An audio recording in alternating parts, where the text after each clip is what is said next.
Ini harus hati-hati banget, terutama buat kalian yang punya anak kecil atau yang lagi hamil. Itu hati-hati banget, jangan pernah keluar malam-malam. Karena itu sangat berbahaya. Karena apa? Saat kalian keluar malam atau maghrib menjelang malam, itu adalah waktu di mana makhluk halus itu semuanya keluar melakukan aktivitas mereka.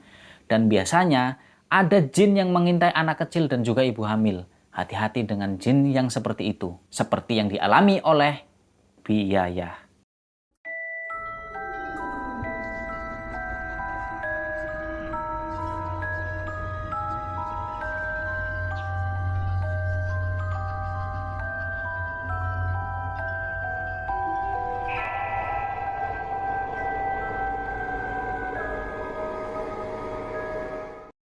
Assalamualaikum warahmatullahi wabarakatuh. Ketemu lagi sama saya Misbah Muthaharun. Apa kabar kalian semua lur, teman-teman semuanya? Semoga kalian senantiasa dalam keadaan yang sehat selalu. Amin.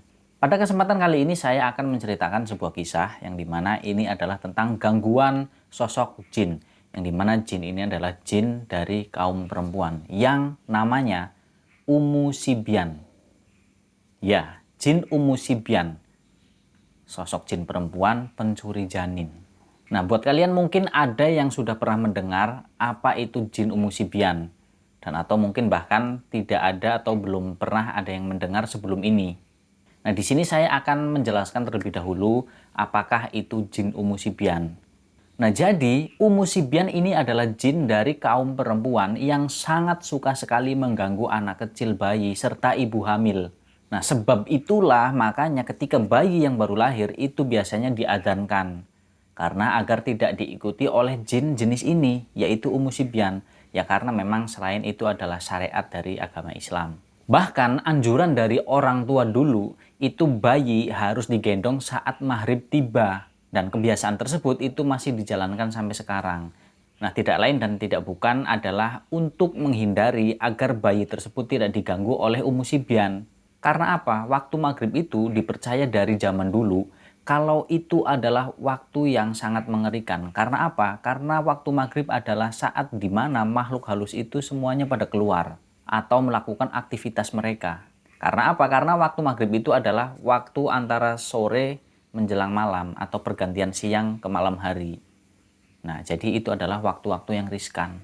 Dan selain itu, ini mohon maaf ya, bukannya sok pinter atau gimana, karena juga ini berdasarkan riwayat bahwa Nabi Muhammad juga itu memerintahkan agar setiap orang tua itu menggendong bayinya saat maghrib dan juga menutup pintu jendela rumah mereka dengan menyebut asma atau nama Allah Subhanahu wa taala. Dan anjuran ini adalah berdasarkan hadis yang sahih di riwayat Muslim. Kalau salah mohon diingatkan.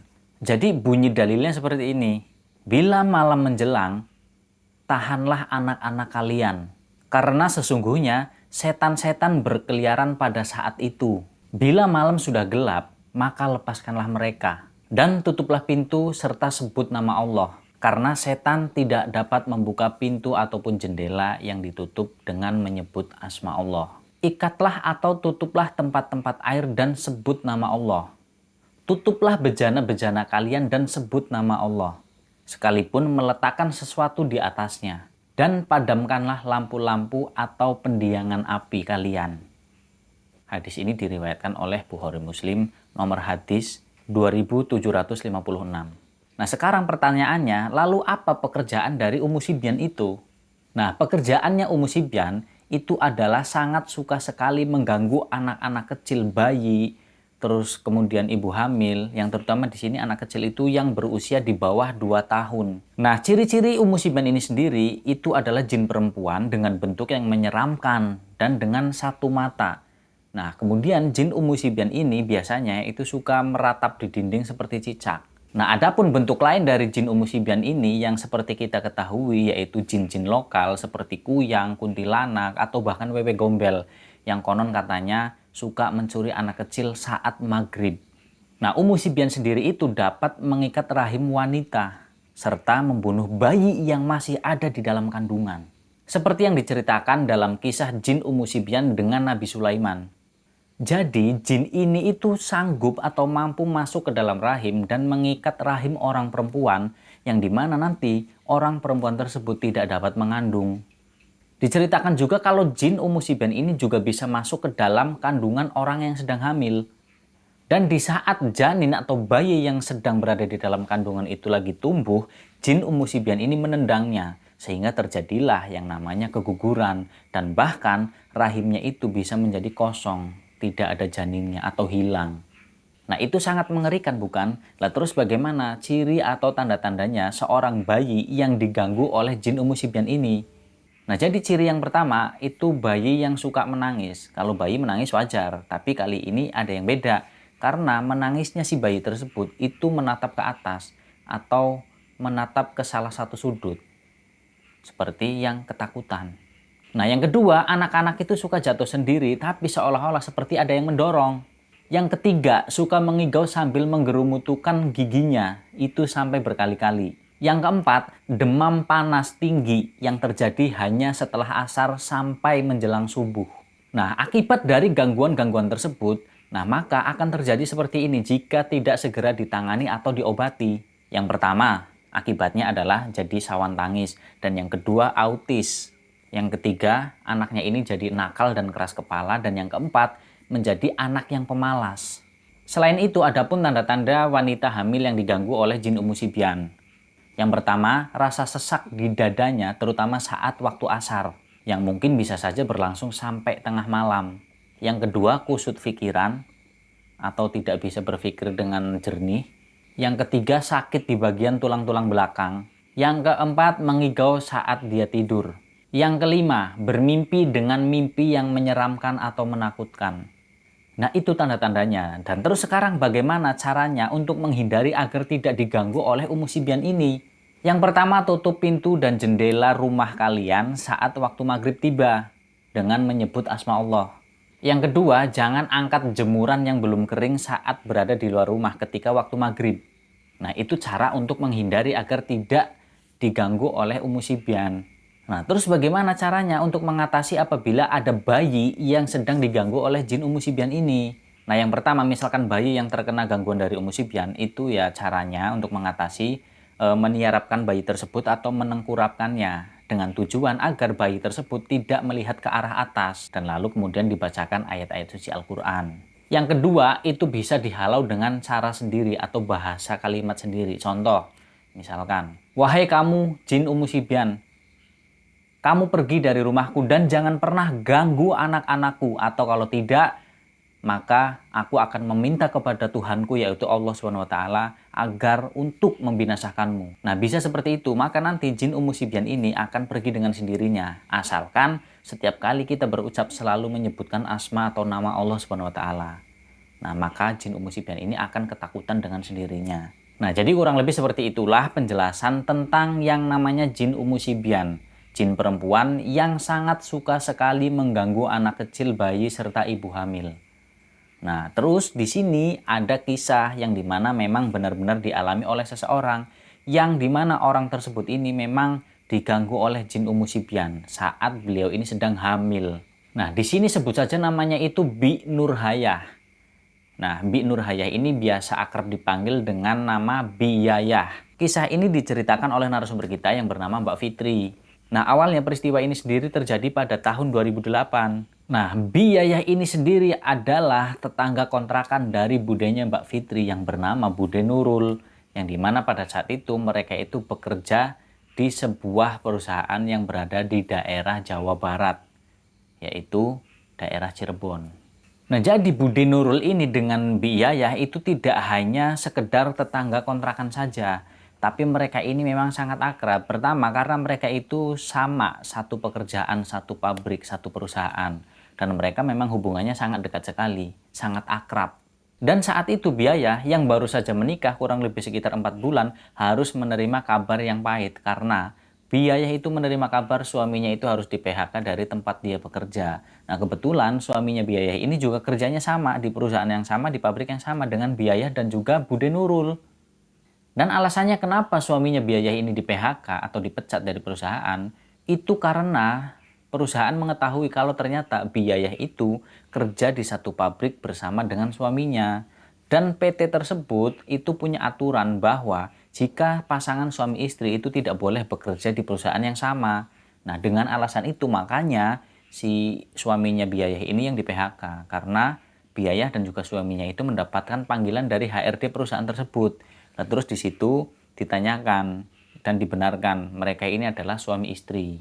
Nah, awalnya mereka tuh masih merahasiakan karena mereka tahu aturan dari perusahaan tersebut. Nah, setelah diketahui dipanggil HRD, di situ diberikan pilihan. Nah, akhirnya yang mengalah suaminya Biayah. Nah, jadi akhirnya suaminya Biayah ini yang di PHK atau dipecat. Nah, Biayah masih tetap bekerja di perusahaan tersebut. Nah, setelah kurang lebih 2 bulan suaminya Biayah ini di PHK dari perusahaan, sehingga suaminya Biayah ini mencari pekerjaan lain masih di daerah Cirebon, tapi karena tidak kunjung dapat pekerjaan di Cirebon, akhirnya suaminya Biayah itu memilih untuk mencari pekerjaan di luar kota. Nah, karena itu sehingga Biayah ini sering sekali curhat dengan Bude Nurul bahwa kalau Biayah ini sudah pengen banget menyusul suaminya itu ke luar kota. Nah, tapi menurut si suami dari Biayah, lebih baik Biayah itu bekerja saja di perusahaan yang lama, bertahan dulu sementara di situ. Karena suaminya Biayah ini sendiri juga belum terlalu kondusif di sana kondisinya. Karena belum juga dapat pekerjaan juga yang tetap maksudnya. Dan juga belum harus mempersiapkan untuk tempat tinggal di sana nanti ketika Biayah ini jadi nyusul. Nah, makanya suaminya Biayah itu menyarankan agar Biayah tetap bertahan dulu, bekerja dulu, dan menabung. Karena kan itu juga nanti buat apa ya, ngumpulin duit buat biaya lahirannya Biayah. Nah, kemudian akhirnya dengan besar hati, Biayah pun menuruti perintah dari suaminya itu untuk bertahan bekerja dulu di perusahaannya yang lama. Nah, di sini Biayah itu badannya itu kecil. Nah, sehingga ketika usia kandungannya itu memasuki usia 7 bulan, itu nggak kelihatan kayak orang hamil. Nah, selain itu Biayah ini memang orangnya sangat gigih walaupun usia kandungannya itu sudah mulai memasuki usia kandungan yang katakanlah udah tua. Nah, itu tapi Biayah itu dengan kegigihannya itu tetap aja dia mengambil kerja lembur. Karena dipikir Biayah dia harus menabung, harus mendapatkan uang banyak untuk biaya lahiran nanti. Dan juga agar lebih cepat nanti dia menyusul suaminya ke kota. Nah, Bude Nurul ini juga sendiri dia kadang suka ikut lembur. Nah, tapi di suatu waktu di bulan Desember tahun 2008 itu Bude Nurul mengalami kayak nggak enak badan, agak sedikit sakit gitu. Nah, jadi sehingga Bude Nurul ini nggak ikut lembur. Nah, kemudian Bude Nurul ini juga ngomong ke si Biayah ini, ya, kayaknya hari ini aku nggak bisa ikut lembur deh. Kalau kamu mau lembur atau mau ikut aku pulang? Begitu tanya si Bude Nurul kepada Biayah. Nah, jadi selama suaminya Biayah ini pergi keluar kota untuk mencari pekerjaan, itu setiap harinya Biayah itu pulang pergi ke pabrik, itu ikut bersama dengan Bude Nurul, membonceng motor bersama Bude Nurul. Nah, kemudian si Biayah ini menjawab, aku sih lembur kayaknya Mbak. Begitu kata Biayah. Ya udah kalau Mbak Nurul mau pulang duluan nggak apa-apa, pulang duluan. Nanti gampang, aku bisa ikut sama teman yang lain, gitu kata Biayah. Nah, singkatnya setelah si Biayah ini menyelesaikan pekerjaan lemburnya, kemudian dia pulang diantar oleh teman kerjanya. Nah, tapi temannya itu mengantar tidak sampai di depan rumah kontrakannya. Jadi cuma nganterin sampai di depan gang doang. Karena memang pada saat itu waktunya udah malam, sekitar jam 11. Dan jarak depan gang tadi Biayah ini turun menuju ke rumah kontrakannya itu jaraknya bisa dibilang lumayan jauh karena sekitar 200 meter. Dan Biayah ini harus berjalan menyusuri jalanan pinggiran anak sungai yang dimana di sepanjang perjalanannya itu terdapat banyak sekali pohon-pohon pisang. Nah, Biayah ini sebenarnya sudah punya firasat yang agak nggak enak karena hawa dingin yang menghinggapi di badannya Biayah ini. Nah, jadi selain ada pohon pisang yang banyak di situ, itu ada sebuah pohon yang dimana itu adalah pohon mangga. Tapi pohon mangga tersebut ini sudah kering atau sudah mati. Nah, di situ Biayah itu bulu kuduknya merinding. Dia kayak agak sedikit takut saat melewati pohon mangga itu. Nah, pohon mangga tersebut itu berada di ujung jalan atau tepat persis di depan rumah kontrakannya Biayah. Nah, saat melintasi itu pohon mangga ketika hampir sampai di depan rumah, Biayah ini langsung buru-buru membuka pintu rumahnya dan buru-buru masuk. Karena emang udah ngerasa nggak nyaman.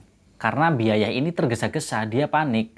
Jadi sepanjang Biayah ini berjalan, terutama tepat di depan pohon mangga tersebut, itu Biayah itu udah ngerasa panik, cemas. Dan ketika masuk ke dalam kontrakannya, kemudian menutup pintu, itu Biayah itu ngerasa kalau ada yang mengikuti. Nah setelah masuk kemudian menutup pintu dan mengunci, nah Biayah itu ngintip kan untuk memastikan apakah benar-benar ada yang mengikuti atau enggak. Dan saat Biayah ini mengendap-endap lagi ngintip tuh dari gorden, dari tirai jendela kontrakannya itu. Nah tiba-tiba Biayah dikagetkan dengan sesuatu, yaitu apa?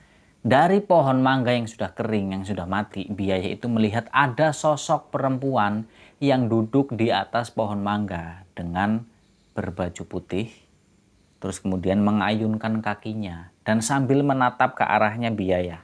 Seolah-olah sosok tersebut itu tahu kalau Biayah ini sedang ngintip dari jendela. Mulutnya Biayah ini pun seketika menjadi kaku, terasa getir, nggak bisa nggak bisa istilahnya teriak atau gimana, badannya juga kaku karena kaget dan merinding ketakutan. Nah di situ Biayah cuma bisa istighfar di dalam hatinya, astagfirullahaladzim, astagfirullahaladzim, terus menyebut seperti itu. Nah kemudian akhirnya perlahan-lahan Biayah itu menutup gorden jendelanya, terus mundur perlahan, terus kemudian akhirnya Biayah masuk tuh ke ruangan dalam kontrakannya itu. Ternyata yang dilihat oleh Biayah itu adalah sosok kuntilanak, dan teror pun tidak berhenti di situ karena Biayah ini mengalami sebuah peristiwa yang sangat menakutkan di malam itu.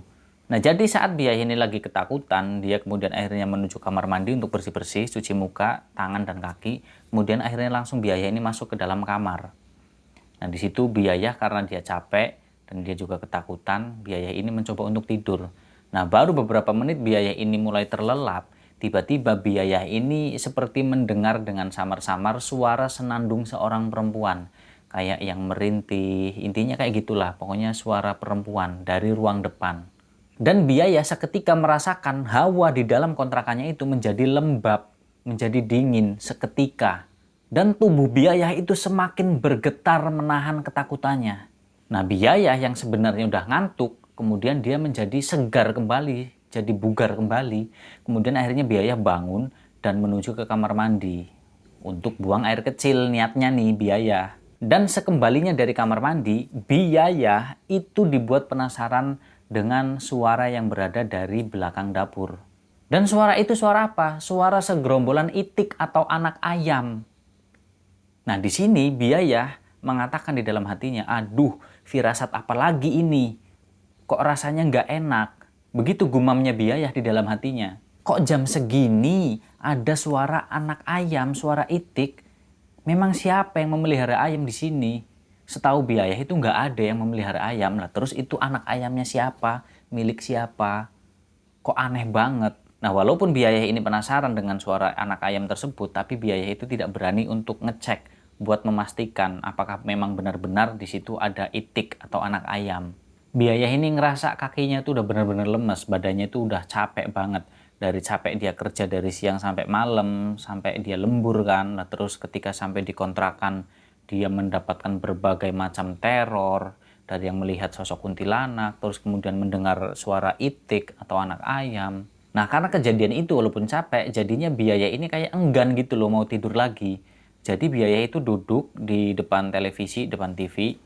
Nah itu untuk apa ya, sekedar mengusir rasa takutnya. Nah kebetulan kontrakannya Biayah ini kan 3 sekat, berarti depan ruang tamu, terus tengah itu adalah kamar untuk tidur. Nah di depannya itu kan ada TV. Nah yang sekat belakangnya itu dapur dan kamar mandi. Nah kemudian Biayah itu di dekat kamarnya itu dia nyalain TV kan. Dia nyetel TV, dia nonton TV. Ya untuk sekedar mengusir rasa takutnya itu. Sambil beberapa kali mencoba menelpon suaminya, tapi nomornya itu tidak aktif. Ya mungkin karena emang udah malam atau emang lagi kerja mungkin. Nah sehingga HP-nya, teleponnya itu baterainya lowbat atau gimana. Jadi pokoknya nggak aktif nomor suaminya itu. Nah tapi walaupun Biayah ini udah nyetel TV yang niatnya buat mengusir rasa takutnya, tapi tetap aja Biayah ini masih terbayang-bayang dengan sosok kuntilanak yang dia lihat di depan rumahnya, yang lagi duduk di atas pohon mangga yang udah mati, yang sambil melihat ke arahnya Biayah. Itu masih terbayang-bayang sosok tersebut. Dan saat Biayah ini lagi terbayang-bayang dengan sosok kuntilanak itu, tiba-tiba Biayah ini mendengar sebuah suara yang kayak suara srek, srek, srek. Nah, suaranya seperti itu terdengar dari luar tembok kontrakannya. Nah, jadi suara yang seperti apa ya, kayak suara cakaran dari binatang yang berkuku tajam yang lagi mencakar-cakar tembok. Nah, itu yang didengar oleh Bibi Yayah. Dan kali ini benar-benar Biayah udah nggak tahan dan Biayah akhirnya membulatkan tekadnya buat ngecek apa itu sebenarnya yang mencakar-cakar temboknya.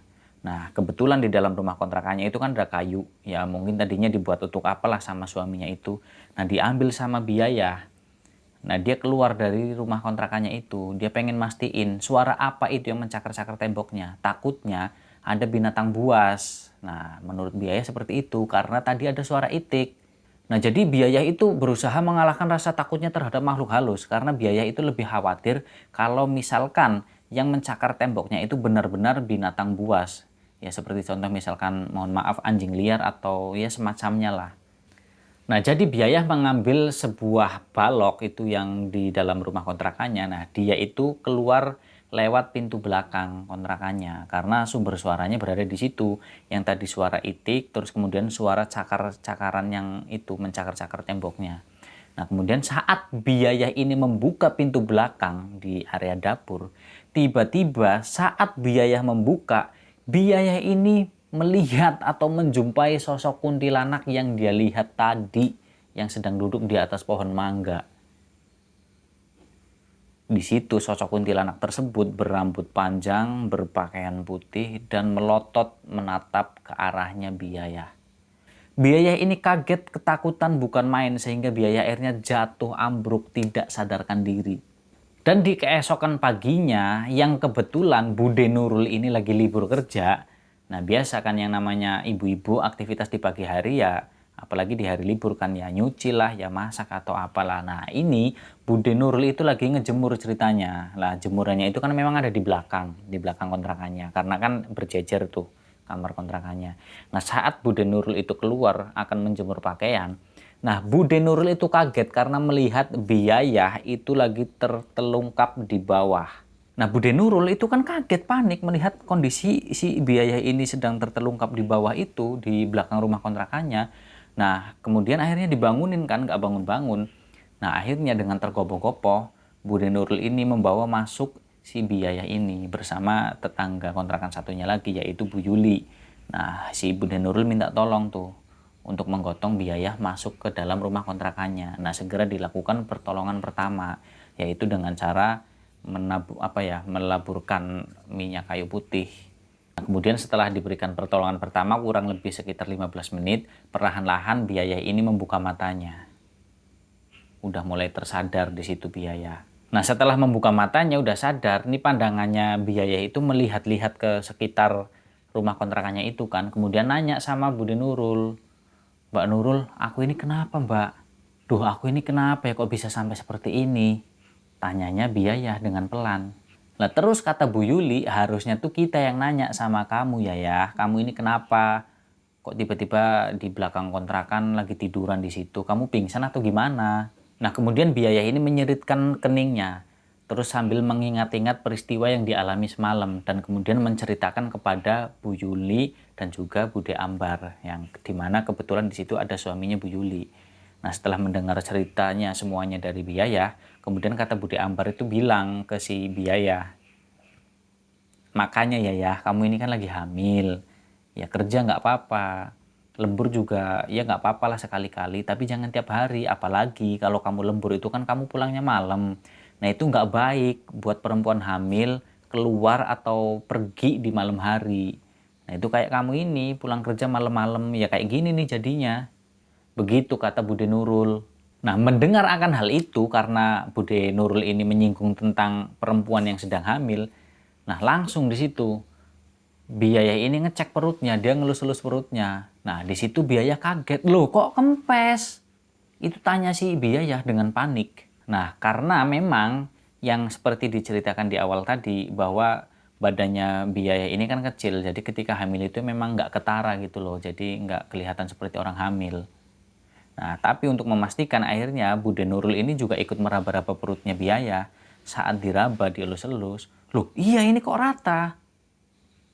Walaupun emang nggak kelihatan seperti orang hamil, tapi ketika disentuh itu kan berasa. Nah, kata Bude Nurul, "Iya beneran ini. udah nggak berasa ada dedeknya di dalam perutnya. Nah panik kan di situ orang-orang. Nah terus kemudian kata Bu Yuli, udah gini aja, kita jangan ngambil kesimpulan terlebih dulu. Mendingan kita bawa aja Yayah ini ke puskesmas atau ke bidan buat mastiin bagaimana kondisi kandungannya, begitu kata Bu Yuli. Lah kemudian akhirnya dibawalah si Yayah ini bersama dengan Bude Nurul dan juga Bu Yuli yang dibantu dengan suaminya Bu Yuli juga. Nah kemudian dibawa ke ruang praktek bidan. Nah setelah sampai di situ dicek nih sama bidannya. Nah kebetulan bidan ini memang bidan yang menangani atau yang biasa si Yayah ini datang ke situ buat ngecek kandungannya. Nah saat udah dicek, tiba-tiba mereka itu bingung dengan raut wajahnya si bidan ini karena terlihat kebingungan. Nah si akhirnya Yayah ini nanya, loh Bu Bidan kenapa? Kok kayaknya kok bingung setelah ngecek kandungan saya? Tanya si Yayah ke si Bu Bidan ini. Iya, terus terang saya bingung karena baru pertama kali ini saya mengalami pengalaman yang seperti ini. Kok denyut jantungnya itu nggak ada dan kenapa kok bisa tiba-tiba kehamilannya itu mengempes perutnya. Tapi kalau misalkan memang karena benturan saat jatuh, rasanya itu nggak mungkin. Karena kalau memang penyebabnya adalah terkena benturan saat jatuh, itu pasti Bu Yaya itu akan mengalami pendarahan. Tapi ini enggak. Begitu kata Bu Bidan, sambil kemudian akhirnya dilanjut untuk memastikan akhirnya di USG nih si Yayah ini. Dan saat di USG, yang ternyata hasilnya membuat Bu Yuli, suaminya Bu Yuli, Bude Nurul, dan juga Yayah itu kaget tercengang termasuk si Bu Bidan. Loh, kok malah justru janinnya itu hilang, perutnya kosong. Berarti Yayah itu sama sekali tidak hamil. Seperti orang yang itu tadi, hilang pokoknya, janinnya itu hilang. Seketika tangisan Yayah ini pecah karena Yayah mengingat itu adalah buah cinta pertamanya dengan suami. Yaitu calon anak pertamanya harus hilang. Nah akhirnya Bu Bidan ini nanya, yang sebenarnya terjadi itu apa Bu? Kenapa kok ibu bisa terjatuh? Dan kalaupun memang jatuh mengalami benturan, pasti akan pendarahan. Tapi ini enggak, sebenarnya apa yang terjadi? Nah sambil menangis, Yayah itu menceritakan semua kejadian yang dialaminya semalam. Nah Bu Bidan di sini tercengang mendengarkan cerita dari Yayah. Mau percaya, ya nggak bisa secara medis kan nggak bisa diterima, ditolak alasan seperti itu. Tapi mau nggak percaya, nyatanya terjadi. Dan si Bu Bidan ini juga memang orang yang menangani kandungannya si Yayah. Jadi memang rutin setiap bulannya itu Yayah ngecek kandungannya ke Bu Bidan. Nah jadi Bu Bidan tahu kalau Yayah itu memang benar-benar hamil. Tapi saat itu, hari itu, Yayah itu kehilangan kandungannya. Nah makanya Bu Bidan ini bingung. Ya Bu Bidan cuma bisa menarik napas dalam-dalam. Udah nggak bisa berpikir dengan logikanya udah. Nah, tapi di sini karena memang Bu Bidan ini adalah orang medis, orang kesehatan, jadi tetap Bu Bidan itu masih bersikeras bahwa kandungannya Yayah itu hilang sebelum sempat Yayah ini menyadarinya. Nah, jadi Bu Bidan itu masih berpendapat seperti itu. Nah, tapi akhirnya dijawab juga sama Yayah. Sekarang gini Bu Bidan, baik saya terima alasannya Bu Bidan seperti itu. Mungkin saya tidak menyadari kalau kandungan saya ini sudah hilang ketika sebelum kejadian seperti itu. Nah tapi hilangnya kandungan saya, janin saya itu kan pasti ada alasannya, ada sebabnya. Belum lagi usianya kandungan saya itu udah 7 bulan. Bu Bidan tahu sendiri. Ya tapi gini loh Bu Yayah, nggak mungkin juga kan kandungan Bu Yayah itu hilang akibat dari kejadian yang semalam itu. Kejadian yang di luar nalar, kejadian mistis. Itu kan sangat tidak mungkin. Ya itu terserah Bu Bidan mau percaya atau enggak, yang pasti saya datang ke sini itu buat ngecek kandungan saya. Saya tidak minta Bu Bidan ini mengomentari kejadian yang saya alami. Enggak Bu. Nah sekarang udah terbukti kan kandungan saya hilang, ya udah mau gimana lagi. Ya Bu Bidan akhirnya diem kan dengan jawabannya Bu Yayah seperti itu. Nah akhirnya Bu Yayah ini bersama Bu Yuli, Bude Nurul dan suaminya Bu Yuli ini pulang. Dengan perasaan yang sedih nih Yayah karena kehilangan calon buah hatinya. Nah setelah sampai di rumah kontrakannya saat menjelang sore, nah ini Yayah mungkin karena trauma ya, dia minta tolong sama Bude Nurul kalau Bude Nurul itu disuruh nginep di rumah kontrakannya Yayah buat semalam. Karena kata Yayah suaminya besok mau pulang ke Cirebon kan. Nah karena kasihan nggak tega, akhirnya Bude Nurul mau nginep di rumah kontrakannya si Biayah ini karena kan memang jejeran. Nah, akhirnya Bude Nurul nginep di situ. Dan benar di keesokan paginya nih, benar-benar suaminya Biayah ini pulang ke Cirebon. Dan selang seminggu kemudian suaminya Biayah dan juga Biayah berpamitan kepada Bude Nurul. Dia akan pergi keluar kota ke tempat di mana suaminya ini bekerja. Jadi pindah dia, udah nggak tinggal di situ lagi. Nah, walaupun Bude Nurul dan juga Biayah ini sudah tinggalnya berjauhan, tapi mereka ini saling bertukar pesan dan juga seringkali saling berteleponan hanya untuk menanyakan kabar masing-masing. Nah, terakhir kabar yang Bude Nurul tahu, yang Bude Nurul dengar dari Biayah, itu katanya Biayah sedang melakukan program kehamilan, baik medis maupun non-medis. Nah, yang non-medis ini maksudnya apa? Dengan program kehamilan mengkonsumsi obat-obatan herbal yang dimana bertujuan agar kandungannya ini subur gitu loh maksudnya. Dan setelah itu entah mungkin karena kesibukan masing-masing sehingga sempat sampai hilang kontak dan nomornya Biayah ini pun sudah nggak aktif. Nah, tapi pada saat tahun 2015 tiba-tiba dari sosial medianya Bude Nurul yaitu Facebook itu ada notif bahwa ada seseorang yang meminta pertemanan dan ternyata setelah dilihat dicek ternyata itu Biayah. Dan untuk memastikan akhirnya si Bude Nurul ini melihat profilnya kan, ternyata benar itu Biayah. Nah dari situlah berawal mereka akhirnya bisa berkomunikasi lagi, bertukar kabar lagi. Nah setelah mereka sudah kembali berkomunikasi, dari situlah muncul lagi kisah misteri yang rupanya belum selesai yang dialami oleh Biayah. Nah, jadi di sini Biayah itu cerita kepada Bude Nurul bahwa kalau Biayah itu sebenarnya udah pernah hamil dan bahkan sampai 3 kali kehamilan. Berarti sama yang pertama itu 4 kali. Nah, untuk yang keempat kalinya itu semuanya mengalami keguguran dan semuanya itu hilang janinnya. Itu 4 kali Biayah itu mengalami peristiwa tersebut. Dan itu sempat membuat Biayah ini kayak frustasi gitu loh. Jadi udahlah nggak mungkin dia punya anak lagi. Tapi ya nggak mungkin juga kalau nggak punya anak. Soalnya Biayah ini masih bisa hamil. Tapi yang anehnya itu ya keguguran terus janinnya hilang. Nah karena keempat kalinya itu udah dirasa keterlaluan nih. Udah parah banget begitu kan kata suaminya Biayah. Akhirnya suaminya Biayah memutuskan. Ya sebenarnya terlambat juga sih karena udah 4 kali. Nah kemudian mencari suatu jalan alternatif yaitu dengan mendatangi seseorang yang ahli dalam hal spiritual. Nah, yang dimana di sini ketika Biayah diajak ke tempatnya si ahli spiritual ini, ustadz lah katakanlah seperti itu, lah kemudian diruqyahlah nih Biayah. Dan memang kata si ahli spiritual ini atau Pak Ustadz, itu ternyata Biayah memang tubuhnya itu dihinggapi oleh jin Ummu Sibyan. Yang dimana itu tadi di awal cerita sudah dijelaskan apa saja yang kegemarannya yang dilakukan oleh jin Ummu Sibyan ini, yaitu mengganggu anak-anak kecil usia di bawah 2 tahun dan juga ibu-ibu hamil, termasuk itu tadi mengambil janin di dalam kandungan. Nah, setelah diruqyah dilakukan semua pengobatan alternatif secara syariat Islam karena memang Biayah ini orang muslim. Dan kemudian dianjurkan untuk selalu membaca Al-Quran. Terus kemudian sholat sunnah harus dijalankan. Wajib udah pasti tentu kan. Nah, terus puasa sunnah juga. Intinya disuruh semakin mendekatkan diri kepada Tuhan Yang Maha Esa. Di sini Allah SWT. Nah setelah itu dilakukan terus juga ikhtiar yang lain juga ya ke dokter ya alternatif herbal. Nah kemudian akhirnya alhamdulillah Biayah ini bisa hamil lagi. Nah, tapi walaupun bisa hamil lagi di sini masih ketar-ketir. Karena walaupun udah dilakukan ruqyah, tapi ya tetap khawatir karena itu udah pengalaman 4 kali kehilangan janinnya itu di kandungan. Nah, tapi tetap walaupun punya rasa kekhawatiran karena memang sudah ada pondasi itu tadi, memang udah dibekalin bahwa itu puasa sunnah, terus kemudian baca Al-Quran. Nah, di situ kekhawatirannya pun sedikit demi sedikit akhirnya menghilang. Pokoknya semuanya pasrahin ke Allah SWT.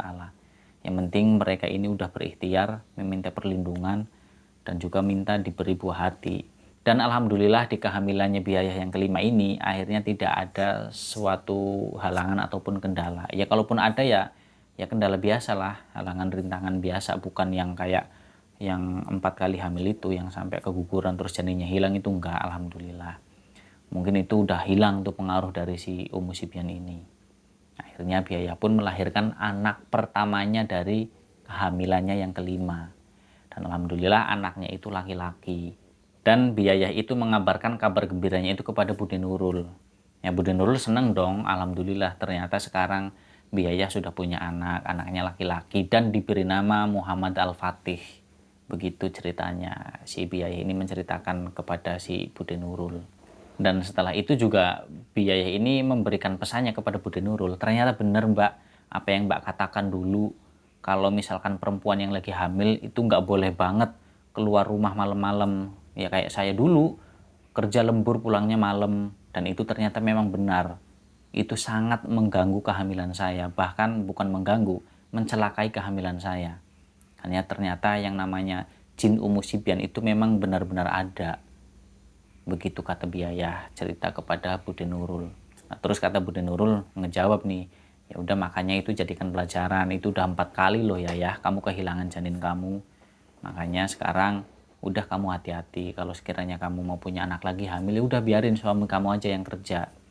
Kamu di rumah aja fokus, kamu ngurus keperluan rumah tangga itu aja udah. Iya Mbak, nah begitu kurang lebih obrolan di antara mereka, Bude Nurul dan juga biaya. Nah itulah sedikit cerita tentang yang namanya jin Ummu Sibyan yang gemar suka mengganggu anak kecil, mencelakai anak kecil juga, dan juga mengambil janin, dan juga bisa mengikat rahim perempuan sehingga orang perempuan tersebut tidak bisa mengandung. Nah itu sangat berbahaya sekali bagi ibu-ibu nih, buat kalian semua, lur teman-temanku semuanya, kakak-kakak semuanya, karena di sini kebanyakan perempuan nih yang nonton. Jadi ya alangkah baiknya berhati-hati kalau misalkan ditambah lagi kalian punya anak kecil atau sedang hamil. Nah itu alangkah baiknya berhati-hati dengan yang namanya jin perempuan Ummu Sibyan. Nggak ada salahnya kan kita berhati-hati. Yang pasti setiap kali aktivitas yang kalian lakukan selalu ingat kepada Allah Subhanahu wa taala. Dan juga demi untuk kehati-hatian ya hindarilah mitos-mitos larangan dan lakukan anjuran sesuai syariat. Yang dimana ketika larangan jangan keluar malam, misalkan sandikala tuh maghrib kan, ya nggak ada salahnya kita ikutin. Lagian juga kan maghrib mau kemana, kan waktunya sholat maghrib juga. Nah misalkan kayak anjurannya ya menutup pintu jendela dengan menyebut nama Allah, ya itu lakukan aja nggak apa-apa. Selain itu memang anjuran kan juga berpahala juga. Nah kurang lebih seperti itu. Nah, mohon maaf apabila dalam saya bercerita ini mungkin terlalu panjang lebar, berbelit-belit, atau kurang bisa dipahami dan kurang bisa diterima ke kalian semua. Saya mohon maaf yang sebesar-besarnya, karena itu memang benar-benar murni karena kebodohan dari saya pribadi dan juga kelemahan saya. Tapi apabila ada contoh pelajaran hikmah yang bisa diambil dari kisah ini, itu semata-mata karena pertolongan dari Allah Subhanahu wa taala. Yang pada intinya saya di sini berpesan, yang baik-baik diambil, yang positif. Nah tapi kalau yang nggak baik, yang buruk, yang negatif, kalian buang jauh-jauh, nggak usah kalian dengerin. Nah buat kalian semua, saya terima kasih banget nih, terima kasih banyak. Dimanapun kalian berada lur, teman-temanku semuanya, saudara-saudaraku, saya doakan semoga kalian senantiasa sehat selalu, diberikan rezeki yang banyak, yang berkah, yang halal tentunya. Dan selalu dijauhkan atau dihindarkan dari gangguan-gangguan, dari ya mungkin makhluk halus, dan juga orang-orang yang berniat jahat, berniat buruk kepada kalian semua. Amin. Nah sekian dari saya, sampai jumpa lagi di video-video dan juga cerita misteri berikutnya. Saya Misbah Mutaharun, saya pamit. Wassalamualaikum warahmatullahi wabarakatuh.